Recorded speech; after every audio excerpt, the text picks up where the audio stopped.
Am I the a-hole for walking out of my husband's birthday party after she started laughing at me? I, female 32, just completed my treatment for a medical issue that affected my body.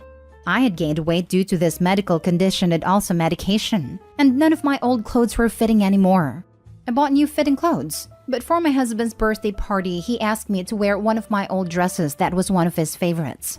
To appease him, I said yes, although I didn't feel comfortable wearing it, especially after the weight gain. He was at the restaurant with his family and friends when I arrived with my sister, and as soon as he saw me walking in, he busted out laughing. Then he pointed at the dress and was going hysterical, saying, "Oh my God." I felt so incredibly mad, especially when the others started laughing as well. One of his friends started whistling in a mocking tone. I turned around instantly and walked out, and my sister followed me. I went home and cried a little, but he kept calling nonstop. He came home and started talking about how oversensitive I was, and that it was just a natural reaction he had upon seeing me in this dress again after all this time. He said I overreacted and made a scene over nothing. He also said I ruined his birthday and urged me to get therapy for this oversensitivity that I'm inflicting upon him. Am I the a-hole? Did I overreact? He's so upset he refused to even receive the gift. Edit. I need to explain the way he laughed more. He first started giggling and tried to cover his mouth. Then, in a matter of seconds, he busted out laughing. In the middle of the restaurant. The guests were confused. Then they must have understood why he was laughing because they joined in. And his friend whistled at me mockingly while repeatedly turning his head like something caught his attention. Could it be that I overreacted? It could be just me getting overwhelmed because joking and laughing is not new when it comes to him.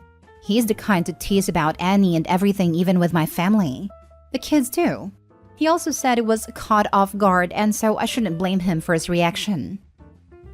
Now for the top comments. He pushed you to wear the dress even though you didn't want to. He made fun of you when you wore said dress. He stood by as you were publicly humiliated. He didn't follow you when you walked out and belittled your feelings. He told you to go to therapy, not so that you're happier, but so you can stop annoying him. He tears you down physically and emotionally. He denies any wrongdoing and blames only you. Why are you with him, not the a-hole? He told you to go to therapy, not so that you're happier, but so you can stop annoying him. That is the standout. Please read the above post again. Look at the way he is actually treating you, not the way he says he does. You did not overreact. He sounds like a gaslighting a-hole, not the a-hole. You're just being too sensitive is a common defense bullies use when they are called out on their behavior. OP, you're not the a-hole. My mother-in-law loves this one. Only just recently got my partner to stop using it. It's only a joke when both people find it funny. Otherwise, you're just an a-hole. Not the a-hole. The absolute freaking nerve of this guy making you put on a dress that you don't feel comfortable in, and then laughing and pointing at you in public, in front of his friends and family. That was intentional, and it was cruel. Please take it as the wake-up call you need. Don't stay married to this dude. Not the a-hole. Hope he doesn't overreact when you serve this a-hole with divorce papers. Next story. Am I the a-hole for telling my niece my husband and I are not going to her birthday because my husband isn't welcome? I have been with my husband for 10 years. We have been married for 5 of those years. He has suffered horrific trauma at the hands of his dad. His parents were married and expecting twins, when his mom suffered some kind of hemorrhage and she ended up with eclampsia. My husband's mom and twin sister didn't make it, but my husband did after a period of time in the NICU. His dad told him it was his fault they died. He had grandparents who meant the world to him and tried to shield him from his dad's anger. But when he was 8 years old, they passed away too. His father then blamed him, and he spent the next 10 years hearing day after day that he was the reason. At no point did he have another person to reassure him it wasn't. When we met, he had just started to heal. He was away from his dad and attending therapy. It was a very big fear of his that what his dad said was true. He is a wonderful man, and my nieces and nephews adore him. He was always so good with them and the rest of my family. In January 2020, I was pregnant and we went for a scan, where we learned I had miscarried. As soon as my husband heard this, something inside of him broke. He started to unravel.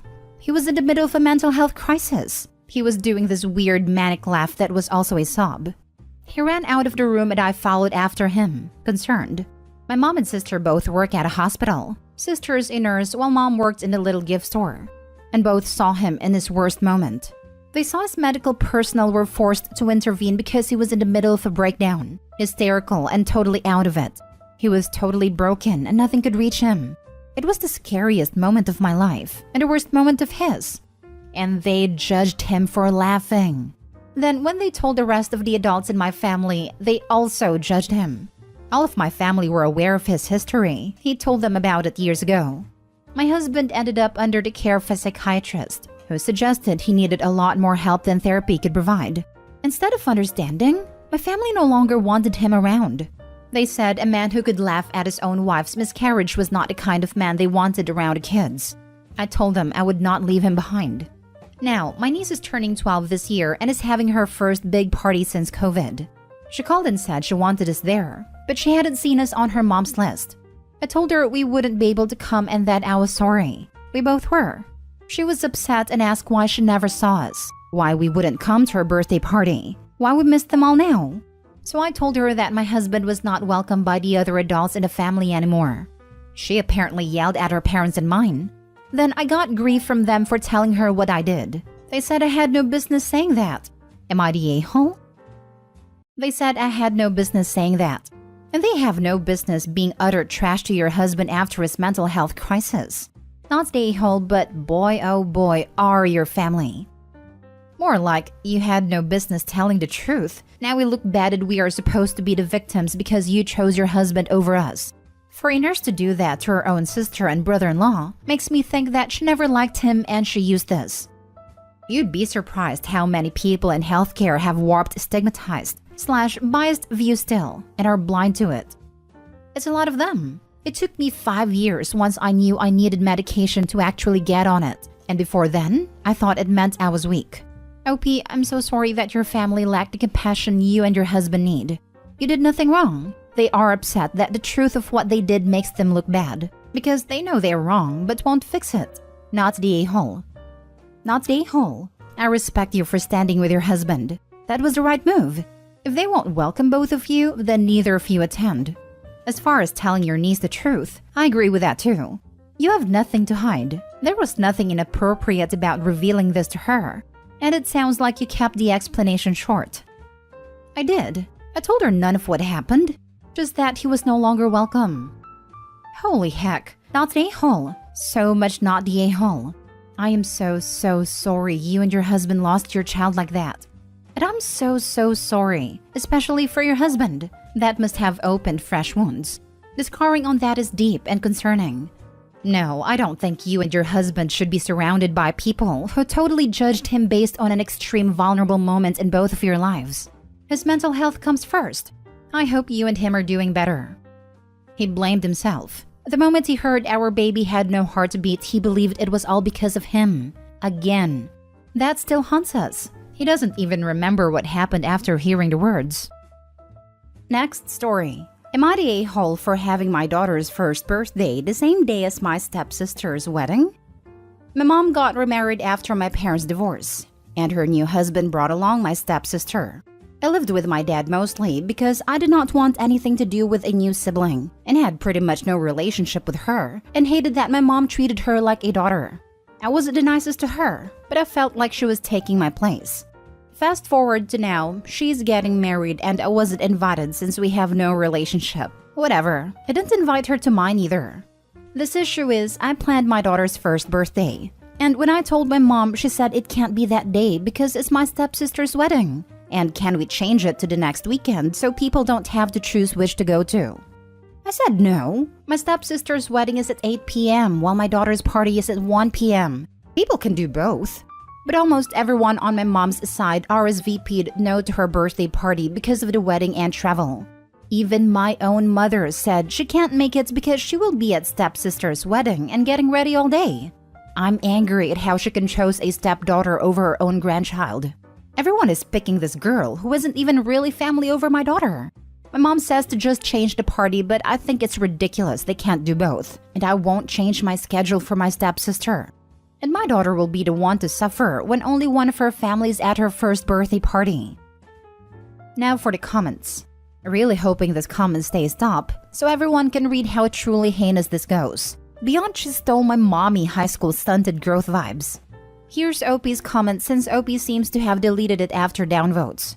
She is taking on the mother role in the wedding since stepsister's mother died giving birth to her, which I'm also not happy about.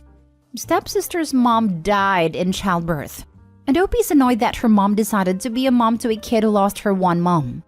For Pete's sake, huge you're the a-hole. Upvoting because this comment shows the depth of her resentment for no actual reason other than her own crap. This shows resentment at her mother. I'm wondering how the mom introduced the stepsister to the OP.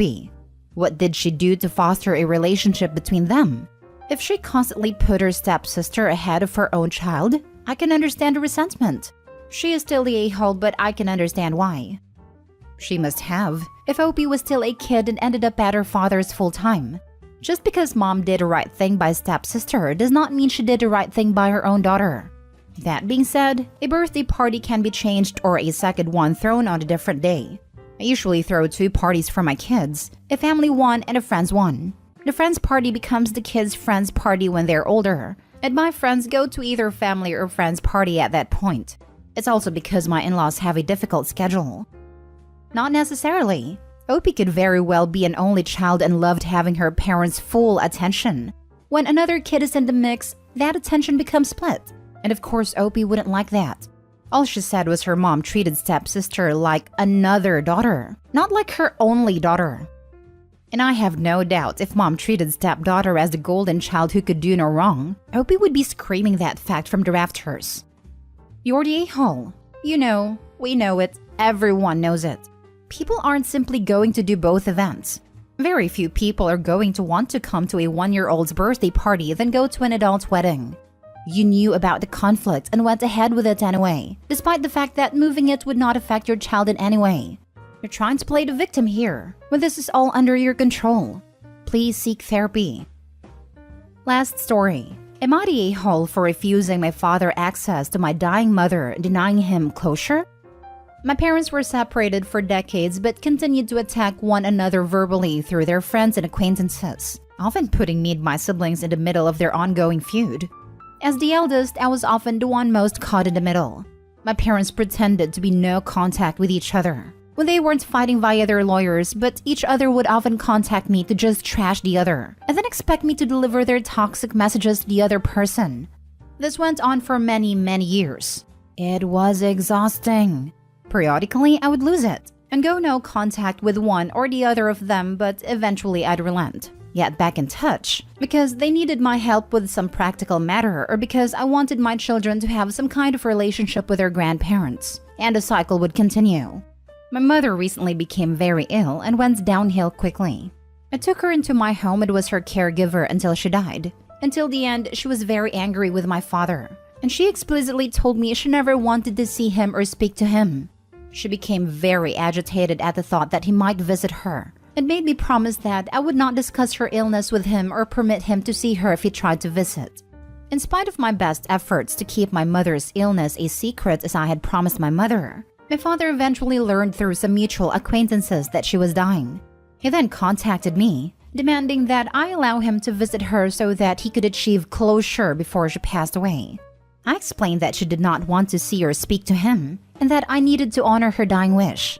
He became furious with me and started yelling and insisting that a final meeting between the two of them was the right thing to do, and that I was a bad person and a bad daughter for standing in the way. I told my father that my mother's death was not about him, that I was sorry he would not be able to achieve the closure he wanted, but that I would not be allowing him to come into my home to upset my mother in her dying days. In my mind, it was not my decision to make. It was my mother's alone. My only job was to keep her as comfortable and peaceful as I could.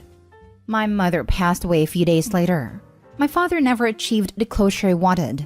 He is still angry with me for not persuading or forcing my mother to see him when she was dying. I think if he had wanted closure, he had decades to work it out with her before she became ill. Am I the a-hole? Based on what you say, not the a-hole. Also, your father's anger is very telling. It was never about your mother for him. Even his closure is all about him. Good for you that you honored your mom's wish and prevented yet another drama. My suspicion is that he wanted to have one last dig at her when she was in such a vulnerable position and couldn't fight back. Yeah, nowhere did he seem to indicate that he wanted to make amends and apologize, just that he needed closure.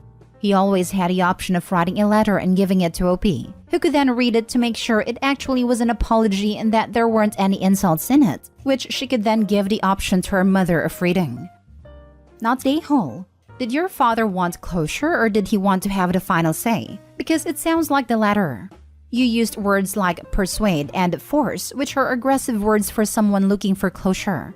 You protected your mom, and that's all that matters here. At the time when my father was calling me about this, I was feeling very overwhelmed with caring for my mother. I probably didn't hear or process what he was saying very well. Looking back now, I don't even remember the exact words he used, except he kept saying that this was his last chance for closure. I read how commenters are saying he just wanted to have the last word, and in a way, I think they are right. That's his personality. Even if he apologized to my mother for all the years of fighting, he would have found a way to twist the knife a little bit too. And besides, he could offer the most perfect apology and it wouldn't change the fact that my mother didn't want to see him. Period. Not the a-hole. Good for you for keeping her wishes. I personally would not allow him to the funeral either. He should not be putting his failures on you and insulting you when you are, I assume, grieving. P.S. Sorry for your loss. Thank you. It was a rough relationship in many ways, but I did love my mother. I'm glad in the end that I was able to show her that. I think she felt it.